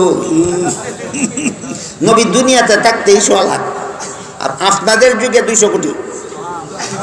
আর আর এই 1,500 বৎসরে কয়শো কোটি? আর 1,500 বৎসরে কয়শো কোটি কোন গণিত শাস্ত্রবিদের বাপেও বলতে পারবে না। এক হাদিসে উল্লেখ আছে, রাসূল করিম সাল্লাল্লাহু আলাইহি ওয়াসাল্লাম বলেন, হাশরের মাঠে আমার উম্মতকে হাউজে কাউসারের পানি পান করাইবার জন্য আল্লাহ কি পরিমাণ পেয়ালা দিবেন, আকাশে যে পরিমাণ তারকা নিযুক্ত করেছেন। আসমানে যতটা তারা আছে, হাশরের মাঠে মুহাম্মদুর রাসূলুল্লাহর উম্মতকে হাউজে কাউসারের পানি পান করাইবার জন্য এতটা পেয়ালা দিবেন।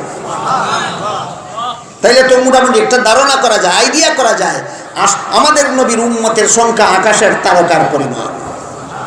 এক হাদিসে উল্লেখ আছে, রাসূল করিম সাল্লাল্লাহু আলাইহি ওয়াসাল্লাম বলেন, আন সাহল ইবনে সাদ রাদিয়াল্লাহু তাআলা আনহু আন্নাহু ক্বাল ক্বালা রাসূলুল্লাহ সাল্লাল্লাহু আলাইহি ওয়াসাল্লাম, ইন্নী ফারাতুকুম আলাল হাউদ মান মাররা আলাইয়া শারিবা ওয়া মান শারিবা লাম ইয়াজমা আবাদা লা ইয়ারিদান্না আলাইয়া আকওয়ামুন আরিফুহুম ওয়া ইয়ারিফুনানি সুম্মা ইউহালু বাইনি ওয়া বাইনাহুম ফাআকুলু ইন্নাহুম মিন্নি ফায়ুকালু ইন্নাকা লা তাদরি মা আহদাসু বাদাক ফাআকুলু সুহকান সুহকাল লিমান গায়্যারা বাদি আও কামা ক্বালা আলাইহিস সালাতু ওয়াস সালাম।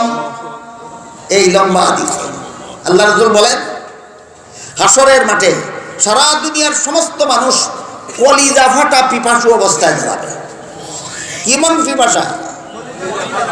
আমার উম্মত যেন হাশরের মাঠে এই রকম পিপাসু অবস্থায় দাঁড়াইয়া থাকতে না হয়, এই জন্য আল্লাহ আমাকে একটা কুয়া দান করেছেন, এটার নাম হাউজে কাউসার। কুয়ার নাম হাউজে কাউসার। কুয়ার পানির রং দুধের মতো, কুয়ার পানির মজা মধুর মতো, কুয়ার পানির গন্ধ মেশকে আম্বরের মতো।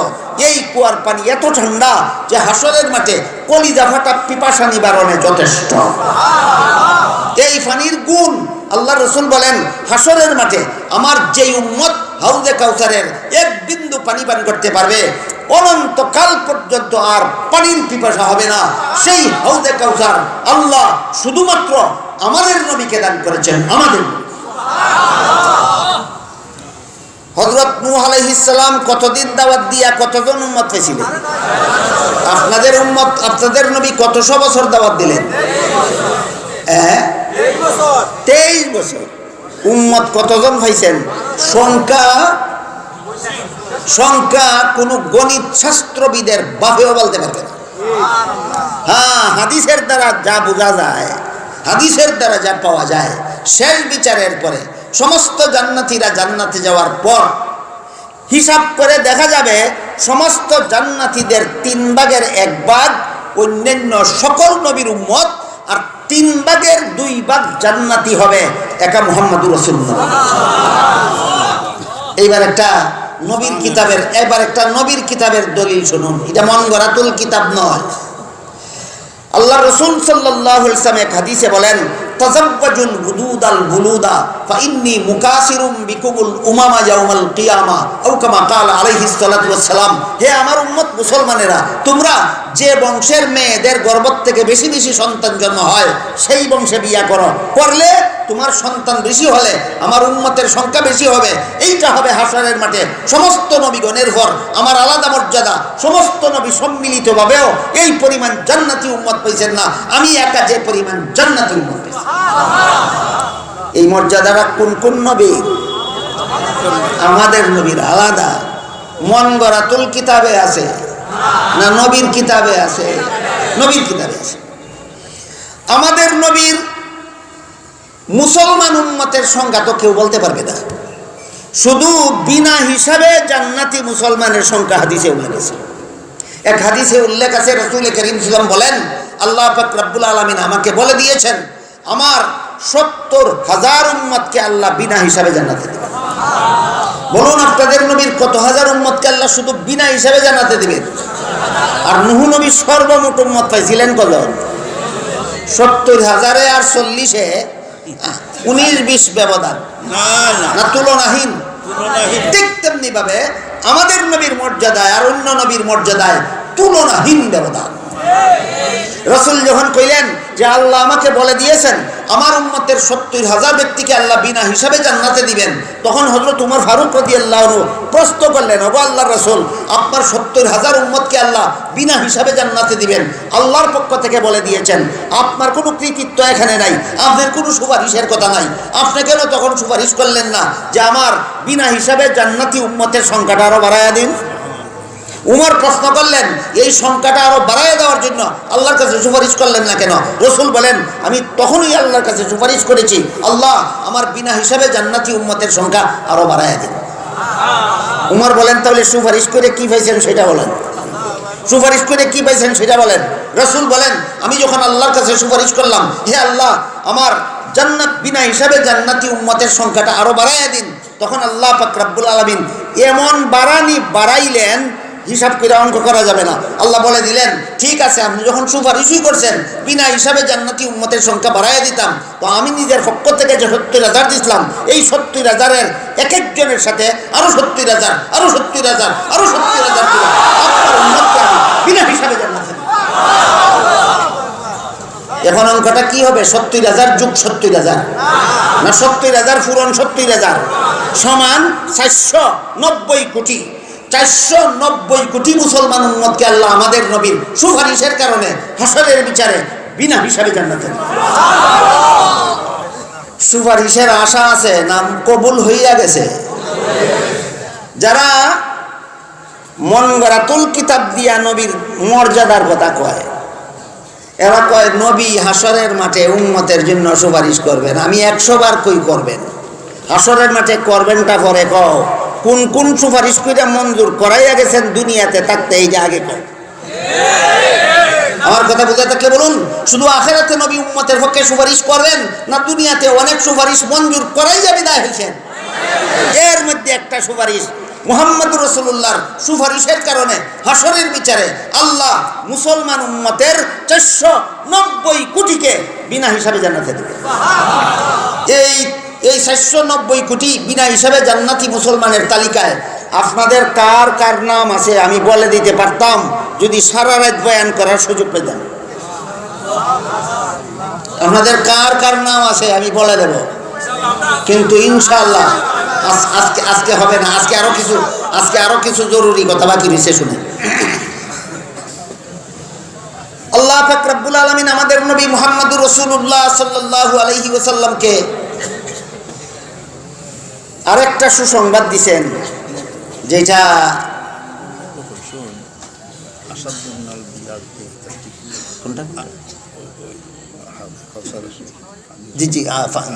দুধের থেকে বেশি সাদা, মধুর থেকে আরো বেশি, মধুর থেকে বেশি মিষ্টি। আর মতো বেশি না। ওহো, আমি একটু ফেস লাগাইছি। আল্লাহ রাসূল বলেন, হাউজে কাউসারের পানির রং দুধের চেয়ে বেশি সাদা, মধুর চেয়ে বেশি মিষ্ট, মেশকে আম্বরের চেয়ে আরো বেশি বেশি সুগন্ধি। এইটাই তো সভাপতির কাজ। বক্তার কথা যদি একটু ফেস লাগে এতে তিনি ভেঙে দিবে। বক্তার থেকে কম জানলে তাহলে আমরা যে সাধারণত সভাগুলির মধ্যে সভাপতি বানাই, বুঝা না বুঝা, জেনে শুনে না তালে তালে, সভাপতিও বুঝা বানানি লাগে।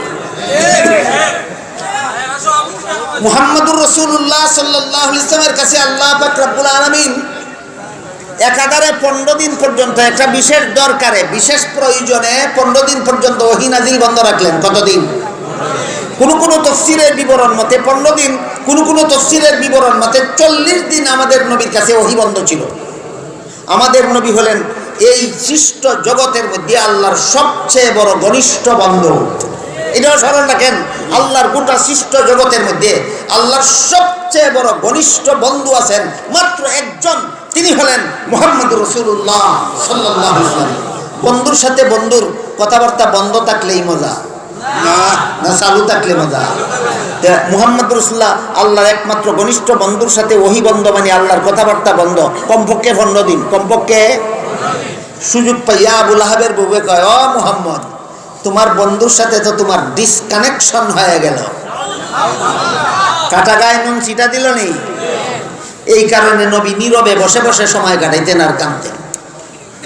মিয়াদ পার হওয়ার পরে আল্লাহ ওহী নাজিল করিয়া আবু লাহাবের বউয়ের কথার জবাব দিয়া বলেন, ওয়াদ-দুহা ওয়াল-লাইলি ইযা সাজা মা ওয়াদ্দাআকা রাব্বুকা ওয়া মা ক্বালা ওয়ালাল আখিরাতু খায়রুল লাকা মিনাল উলা ওয়ালা সাওফা ইউতিকা রাব্বুকা ফাতারদা।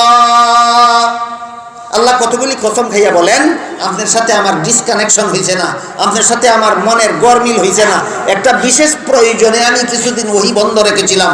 এই সুযোগে আবু লাহাবের বউয়ে তিরস্কার করে আপনার মনে কষ্ট দিছে। আমি আল্লাহ কথা দিলাম, আপনার মনটাকে আবু লাহাবের বউয়ে যে পরিমাণ কষ্ট দিবার ক্ষমতা রাখে না, এই পরিমাণ ক্ষমতা আমি আল্লাহর আছে। আমি আল্লাহ আপনার এই দুঃখিত ব্যথিত মনটাকে খুশি করে দেব। বলেন, নবীর মনে কষ্ট দিছিল কে? আবু লাহাবের বউয়ে। নাম আছিল উম্মে জমিল। আর আল্লাহ কুরআনে আবু লাহাবের বউয়ের উপাধি দিয়েছেন হাম্মালাতাল হাতব। আমরার দেশের আঞ্চলিক ভাষায় কয় লাকড়ি তুকাউরি। আবু লাহাবের বউয়ের আল্লাহ কুরআনে একটা উপাধি দিয়েছেন হাম্মালাতাল হাতব। আমরার আঞ্চলিক ভাষায় কয় লাকড়ি তুকাউরি। তো আল্লাহ পাক রব্বুল আলামিন বলেন, আবু লাহাবের বউয়ে লাকড়ি তুকাউরিয়ে আপনার মনে দুঃখ দিছে, আমি আল্লাহ এই আপনার দুঃখী মনটাকে সুখী করে দেব। আপনার মনটাকে আমি আল্লাহ খুশি করে দেব। যখন আল্লাহ বললেন আপনার ব্যথিত মনকে আমি আল্লাহ খুশি করে দিব, সাথে সাথে রাসূল আল্লাহকে বলে দিলেন, গুনার কারণে আমার যত উম্মত দুজখে যাবে সবগুলি উম্মতকে দুজখ থেকে উদ্ধার না করা পর্যন্ত, যতদিন পর্যন্ত আমার একটা গুনাহগার উম্মত দুজখে থাকবে ততদিন পর্যন্ত মনটা আমার খুশি হবেই না। চুক্তি হয়ে গেছে, চুক্তি হয়ে গেছে। আল্লাহও বলে দিয়েছেন, আপনার দুঃখী মনটারে সুখী না কইরা ছাড়বই না। আর নবীও বলে দিয়েছেন একটা উম্মত আমার দুজখে থাকলে মন আমার খুশি হবেই না। বলেন এমন দয়াল নবী আরো কেউ আছে? তাইলে আমাদের নবীর মর্যাদা শুধু হায়াতুন নবী? আমাদের নবীর মর্যাদা শুধু বেগুনাহ? আমাদের নবীর মর্যাদা শুধু রওজা শরীফে থাকা, না আলাদা মর্যাদা আছে? একটা দুইটা না অগণিত? মন গড়াতুল কিতাবে না দুই কিতাবে? একটা আল্লাহর কিতাব নাম কোরআন, আর একটা নবীর কিতাব নাম হাদিস। আল্লাহর কিতাবের নাম কোরআন আর নবীর কিতাবের নাম হাদিস। হাদিস শরীফে রাসূল করিম সাল্লাল্লাহু বলেন, তারাকতু ফীকুম আমরাইন লাম তাদিল্লু মা তামাসসাকতুম বিহিমা কিতাবাল্লাহি ওয়া সুন্নাত রাসূলি আও কামা ক্বালা আলাইহিস সালাতু ওয়াস সালাম। হে আমার উম্মত মুসলমানেরা, আমি দুনিয়ার থেকে বিদায় কালে দুটি জিনিস তোমাদের কাছে রেখে যাব। যতদিন পর্যন্ত তোমরা আমার রেখে যাওয়া দুটি জিনিস শক্তভাবে আঁকড়িয়ে থাকবে, ততদিন পর্যন্ত তোমরা বিপদগামী হবে না, জাহান্নামের পথের যাত্রী হবে না, জান্নাতের সিরাতে মুস্তাকিমের পথের প্রতীক থাকবে। আমার রেখে যাওয়া দুটি জিনিসের প্রথমটির নাম আল্লাহর কিতাব কোরআন, দ্বিতীয়টির নাম রাসূলের সুন্নাত হাদিস। কত কথা বিশ্বাস করলে মানুষ মুসলমান হয়? মন গড়া মতো না সহি মতো? সহি ব্যাখ্যা কত জায়গায় পাওয়া যায়? একটার নাম নবীর সুন্নত আর একটার নাম সাহাবাগণের জমাত। এই ছয় কথাই নবীর সুন্নতের ব্যাখ্যা মতো গ্রহণ করলে, জমাতে সাহাবার ব্যাখ্যা মতো গ্রহণ করলে হয় আহলে সুন্নাত ওয়াল জামাত।